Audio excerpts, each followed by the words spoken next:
Relationship on the rocks? Crushing on your best friend? Not sure how to tell your partner a secret? Luckily, you found Dear Romance Writer, an advice podcast from people who write happily ever afters for a living. We are Zio Axelrod. Avery Flynn. And Roan Parrish. You have questions. And we have questionable answers. Let's get to it.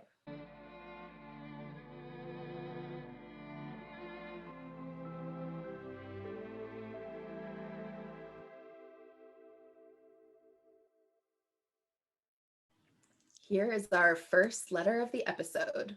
Yay! Dear Romance Writer. So, this is not a question about a relationship. Instead, it's a question about hotness. Sexiness? What sexy means? So here's some background. Thanks to A Queer Romance, How to Be a Normal Person by TJ Klune, to be specific and shout out to a good book, I learned about the concept of asexuality. After a little research and a shift in my thinking, I suddenly realized that, poof, I am asexual too.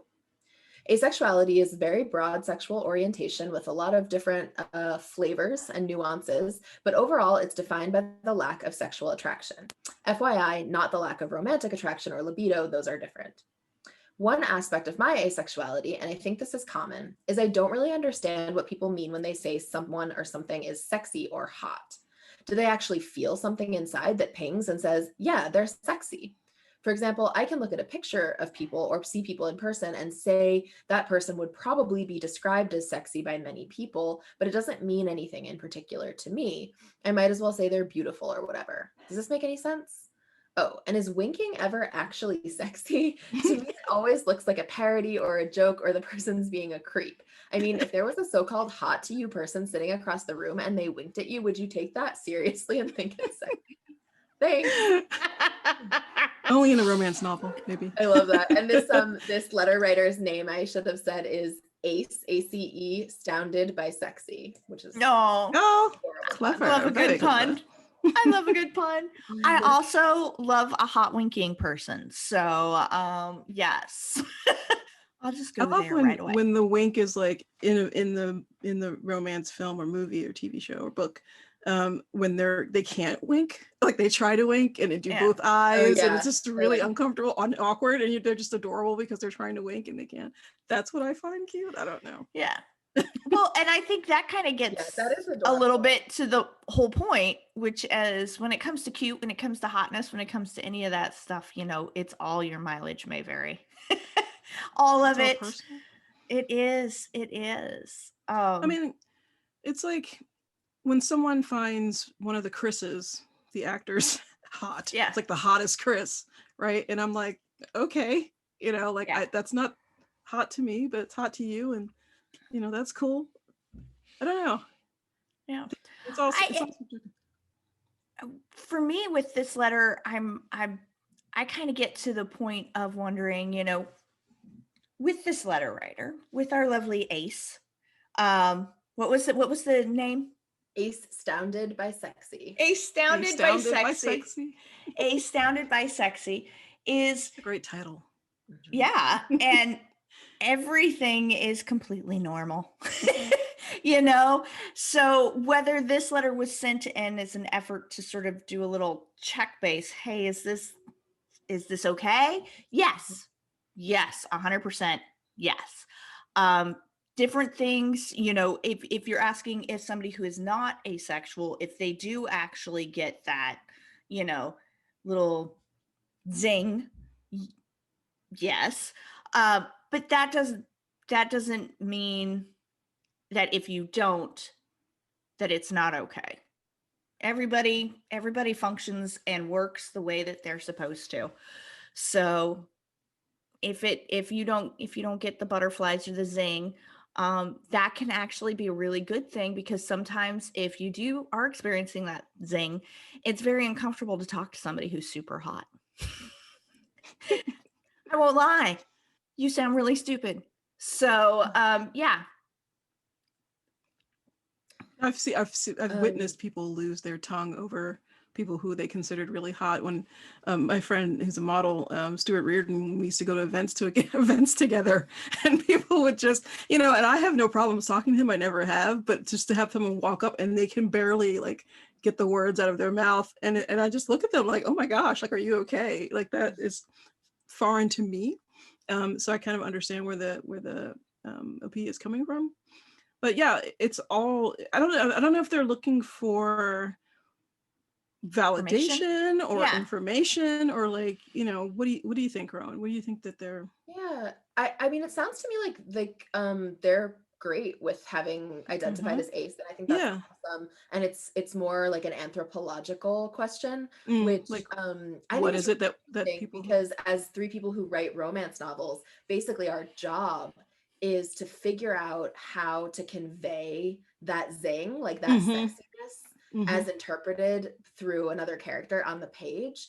And so, like, I mean, I definitely do get that zing from people sometimes, but it's almost never from what they look like. It's almost always for something they say. Yes. So like, I can see a person and think, oh, they're beautiful or hot or sexy, kind of like from afar, but it rarely does much for me other than an aesthetic. Whereas if I'm talking to someone and their personality, like they say something so brilliant and funny in exactly this way, or like they sit close to me in a certain way, or you share eye contact in a moment, that's when I feel the zing. So I, similar to you, Zio, like I have no trouble talking to people who are really beautiful, because that's not really what does it for me. Yeah. But yeah, so I think that, like, speaking anthropologically, which I kind of think is what Surrounded by Sexy is like interrogating. It's fascinating to be a romance writer because you're always processing, like, what are all the different ways that people find other people hot or sexy or romantic, which obviously is a different issue. And also, what's the reaction, the physical reaction, because we have to describe it. We can't say they think they're sexy. We have to like say what the physical, visceral reaction to that is. Exactly. And when you read romance novels, you can really tell so much, I think, about what an author thinks is sexy, which isn't to say that all of us are always writing exactly what we think is sexy, but you can really tell, like, over a person's I would say, their body of work. Like, there are certain things that come up again and again, or like I have read romance novels where it was super clear that what this author thinks is attractive is definitely not what I think is attractive, or not, or sexy or hot or whatever. And sometimes it's like about smells, and sometimes it's about bodies, and sometimes forearms. It's about gender, and something like everything. Forearms, right? Yeah. But, and to answer the winking question, I do not think winking is hot. I think it is utterly ridiculous, except if it's someone that you're like already dating and you're across the room and you're at a party, like a boring party, and you're talking to people, each of you is talking to like a different set of people, and you just catch each other's eye over everyone's head at the party, and you give a little wink, which totally means like, I'm gonna fuck you senseless when we get home from this boring ass party, and then it's hot as hell. Yes. Right. It's that secret language, And I would say the opposite of the super hot thing, though, too, is when somebody who you initially think is super hot and gives you the little oobies, and then they do or say something that you're like, waste. Such a waste. Yeah. That right there, that is the worst. Yeah. But yeah. So, but yes, what is sexy is different to everybody. And you know what? That's okay. That's what makes it fun and interesting. That's why it's the spectrum. That's why we play the game. Thank you for your question. It's an awesome question. Thank you. All right, Zio, you want to hit us with the next one? Let me scroll on down. Oop. Oh, this is a great one. This one's fun. Okay, this one's from Teddy B. Teddy B. That sounds like a artist name or something. Like, I'm Teddy B. Grab the microphone. Okay, my name is Teddy B. You can't say it without doing it now. I can't say it now. I want to be like Teddy B. Anyway, my name is Teddy B, and I'm trying to figure out how to date myself. Well, all right. Let me start over. I'm a serial monogamist who has practiced poly before, but just ended up in a few monogamous relationships at the same time. I identify as an introvert with extroverted tendencies, but I also know that's bullshit. Please don't ask my sign. But in all seriousness, I was only able to go a year without dating anyone seriously, and that was only because my casual hookups and flings ended before they could get serious. I have a thing about boundaries where I don't have any. Okay. How does someone like me manage being in a relationship with themselves when all they keep doing is crushing and falling in love with the next pretty person with a cute quarter-life crisis in tow? It's not that I don't like being alone. I just don't like being alone with myself. I know this is like a relationship podcast, so I don't know how well this fits in. It does. But I do think it's a valid relationship being with oneself. Absolutely. Absolutely. Anyway, thank you. And sorry if I come off like a weirdo. You don't. Sincerely, Teddy B. Sorry, I have all these asides in there. No, Teddy, you're not a weirdo. Not a weirdo at all. If you are a weirdo, you're in very good company. Seriously. So, yeah. Absolutely. What do you think? All right, who wants to tackle first? Dating yourself. Well, I will say I love this question. I think it's fantastic. And I also think that I'm going to zero in right on, it's not that I don't like being alone. I just don't like being alone with myself. Mm-hmm. And to me, that's kind of the crux of this question, is that when you're alone, you're always with yourself. And so if you don't like being with yourself, you're always going to have this problem where in an attempt to distance from yourself, you're reaching out of yourself to connect with other people. Mm-hmm. And it sounds like that might be the issue of your lack of boundaries, is not so much that you can't say no to people or that you can't resist people, the next pretty face with a quarter life crisis, which is relatable. But more that you're looking for things to distract yourself from being with yourself. And to me, that's where the work is like, if you don't like yourself, you will always try to bury that in relationships with other people. Yeah. And you won't have good relationships with other people when you don't like yourself either. So even if you had like the ideal perfect poly relationships that you wanted, or if you had the monogamous relationship that you want, or if you managed to do any of those things, like, yeah, you won't have much success until you like yourself, which brings me to your actual question, which is how to date yourself. And I think this is such a beautiful reframe of the not liking yourself part, because dating someone is all about like getting to know the things about someone that you think are beautiful and romantic and lovely and admirable. And so I think this is like the best possible mission for you, is like, look at yourself the way you would look at all these people that you can't resist and all these people that you keep dating, and like, I don't know, make a list, write them down, say them to a camera, like whatever your preferred medium for self-expression is, like list those beautiful qualities about yourself the way you would gush to a friend about whoever the person is you're dating. Like, or call up a friend and say that you want to gush about someone and just don't tell them that it's you, and list out all of these amazing, beautiful qualities, and like go through the motions of falling in love with yourself the way you would fall in love with another person.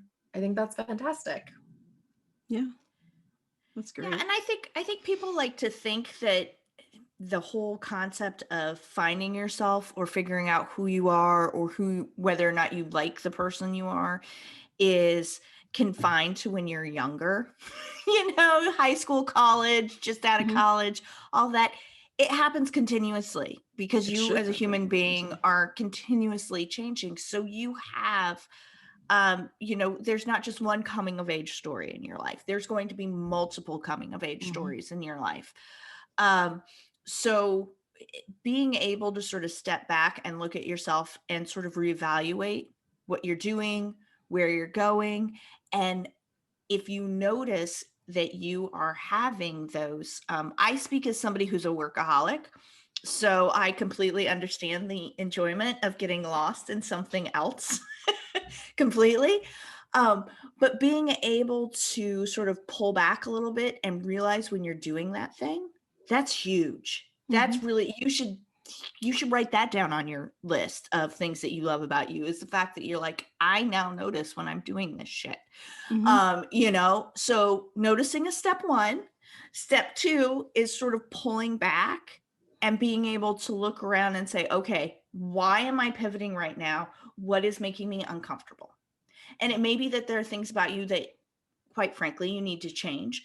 It may be that you are dealing with emotions or something that makes you uncomfortable. As somebody who also hates emotions, again, I can identify with that if it's that. But you have to be able to look and see what is making you make that pivot now that you're aware that you do that pivot. And that's a huge thing, because once you can make that leap, you can start to address the things about yourself that you're maybe not so much in love with. Yeah, or find the things that are beautiful about those things that make you you. Yeah, I agree with both of you. I think this is an important first step to say, I don't like who I am when I'm alone. I don't like the person that I am when I'm alone. There's some work to be done there. There's some stuff to discover there, good and bad. It could be that you're overthinking something. It could be that you have developed a tendency to do something that you shouldn't. And this might be a place where therapy comes in. It could be that you need someone to talk to work through those issues. But the fact that you even said, I don't like who I am when I'm alone is a big first step, because you recognize the pattern that you're in and you want to get out of it. So, kudos for getting there, because a lot of people never do. So yeah, I mean, I don't know. I think we sort of poo-poo on spending time with ourselves. I think over the last year with the pandemic and everything, it's become more important, or, people have become aware how important it is for self-care and like taking care of your mental health and everything. But it's still sort of stigmatized. And I think that the fact that people are willing to talk about the issues that they have with themselves and put themselves out there like that, I just think it's like a long overdue thing, So I'm really proud of you for doing that, Teddy. Yeah, I totally agree. And I feel like I had never thought of it in these terms, but now that you've given us the term, Teddy B, I feel like I dated myself for a while, which is like, I loved figuring out, like, planning an evening and being like, oh, today I'm gonna make this dinner, and then I'm gonna watch this movie, and oh my gosh, there's a theme. This is so fun. And I feel like those are things that we relegate to the realm of dating culturally. Like, we think about those as things that we do as dates.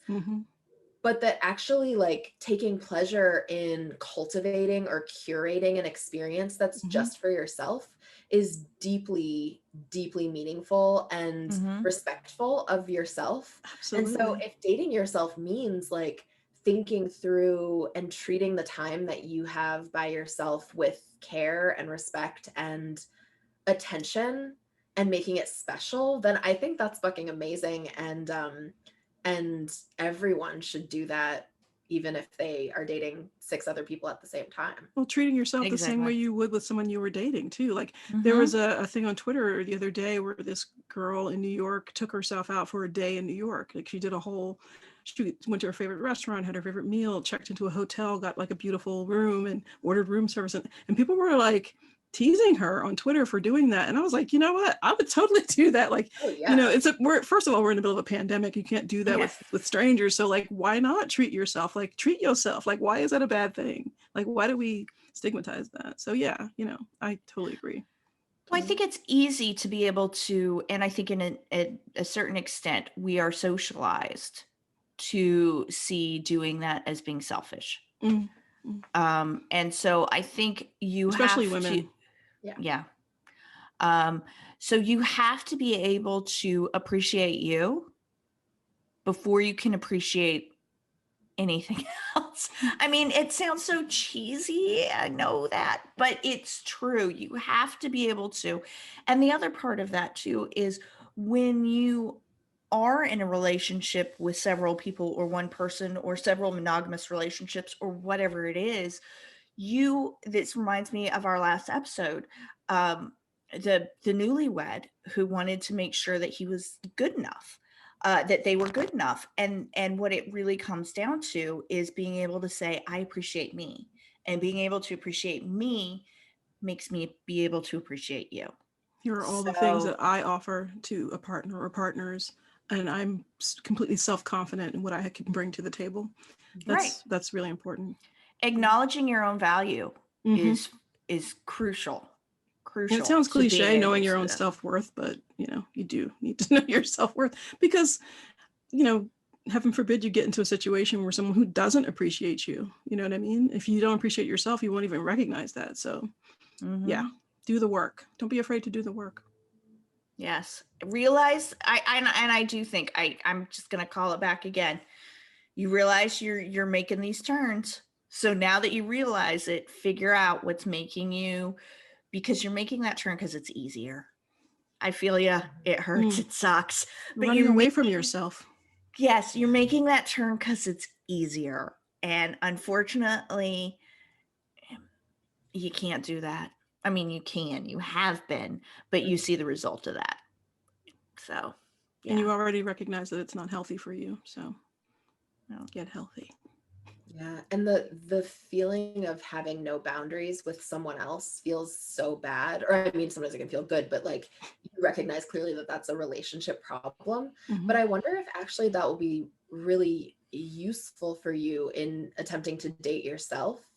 Because if you can think of what it is that it feels like to have no boundaries with someone else, what it feels like is allowing that person to set the agenda, being willing to go along with what they want. If they ask for something, you give it to them, or you give time to what they need. All of those things would actually be great for you to do for yourself. So maybe think about all of what it means to you to have no boundaries in a relationship and attempt to turn those inward as well. Absolutely. Fantastic.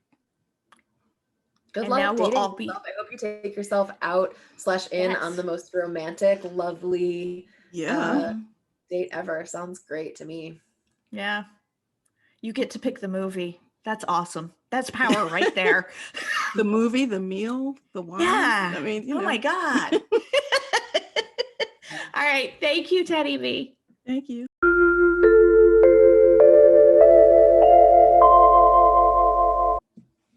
So this week's playlist was inspired by Teddy B, or not. Oh, it was sort of inspired by Teddy B, but there's so many great songs about self-love, we'll call it. Yes. So our playlist this week is about self-love, and it's got the Divinals on it, of course. We've got Britney Spears, because you reminded me of her great track last week, or in the last episode, Touch of My Hand. We've got Miss Eves, there's XTC, there's Charlie XCX, Tori Amos. I mean, I even have like Tweet. Do you remember that song? Oops, there goes my skirt. Yeah. Oh, yes. Like that. So that's on there. So yeah, it's a fun playlist. So you guys have fun with it. It's self-care, y'all. Self-care. I love that Tori Amos song about masturbating, which is what oh my God. Yeah. Yeah. Tori Amos period is amazing. So yeah, it never ends. Yeah. Well, I have a recipe for us this week, inspired by Ace Stounded by Sexy, and their question about hotness. I love spicy food, and I also love sweet food. And one of my favorite combinations is a little spicy sweet combo. So today's recipe, or this episode's recipe, is a hot and sweet potato. Sweet potato, get it? Sweet. Oh, so I like both of us. Ooh. It's a sweet potato dish made with cayenne and brown sugar. Ooh. And they are delicious and a very easy side dish, or could be like a main meal if you want to pop a little fried egg on top of that. And great with like barbecue, or oh my God, so good. I need to start eating before we record these, because I know. It's just like my stomach is like raw. Actually, yeah, I started just describing the food in my stomach also. But yeah, you can check out that recipe in our newsletter and on all of our social media, and in the show notes on our website, dearromancewriter.com. And the Spotify playlist. Yeah, that'll be there. Yeah, that'll be in all those same spots. So yay. So now is the fun time of recommendations, where we get to share what we've been binging, doing, listening, reading, watching, dancing to, whatever it may be. I have been sucked into Lucy Lennox's latest book. It is a romance. It is Right as Rain. It is a sports romance. It is MM. You get to go escape to Colorado. There are lots of abs involved. It's fabulous. It is a slow burn. So be prepped for that, but it's phenomenal. It's a fun read. It's one of those books that I knew I was going to just straight fall into, because I got to like chapter 2 and I could barely keep my eyes open, but I was still reading in bed. So yeah, that's when you know. So Right as Rain by Lucy Lennox is my this week's obsession. How about y'all? I just finished listening to the Sins of the Cities trilogy from KJ Charles, which I'm not a big historical romance person, but oh my God, I got sucked into the first one and I just like devoured all 3. It's like a mystery arc over the 3 books. It's like British aristocracy. It's amazing. And I'm in love with KJ Charles. I've been like stalking them on Twitter. just like, I love your books, but it's really, really good if you get a chance to check that out. Nice. I love it when somebody asks us, are you guys fangirls? Yeah. What are you talking about? We're totally cool. Yeah. How about you, Roan? You're the coolest of us all. Seriously. Well, gosh, I don't know what to do with that. Thank you. Well, okay, since we're apparently doing book recs this week, I just finished Recursion by Blake Crouch, which is a sci-fi, like urban sci-fi. And it was amazing. I loved it. It's about memory and what presentness means. So like what is the relationship between memory and the present and the past, and where's the line between them? And I'm being purposefully vague because I don't want to give anything away, but the premise is that there are 2 storylines, one of which about a researcher who's a neuroscientist trying to map memories to save them for people who have Alzheimer's, and a man who's a cop in the present when a phenomenon called false memory syndrome has swept the world. And it's a look at the way that those 2 things, the idea of false memory syndrome and this research invention that this woman has made into memory and Alzheimer's, collide. And I use the word collide very literally, evocatively. You'll have to read the book to find out, but I will say that it nice tease. I love that you just 4th grade book reported that. You'll have to read the book to find out. You'll have to read the book to find out. No, but it really surprised me because at like 65%, it totally turned into a romance. Like I'll just say a time travel romance, a romance across time, a recursive romance, if you will. But it really had me. I totally cried. Yeah. So Recursion by Blake Crouch. Highly definitely gonna grab that.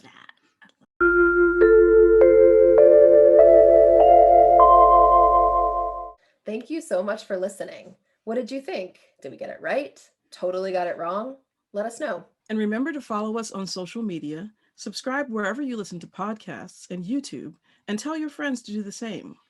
Plus, be sure to subscribe to our newsletter at dearromancewriter.com for all the latest and to get access to special Patreon-only content. As always, keep sending in those letters at dearromancewriter.com.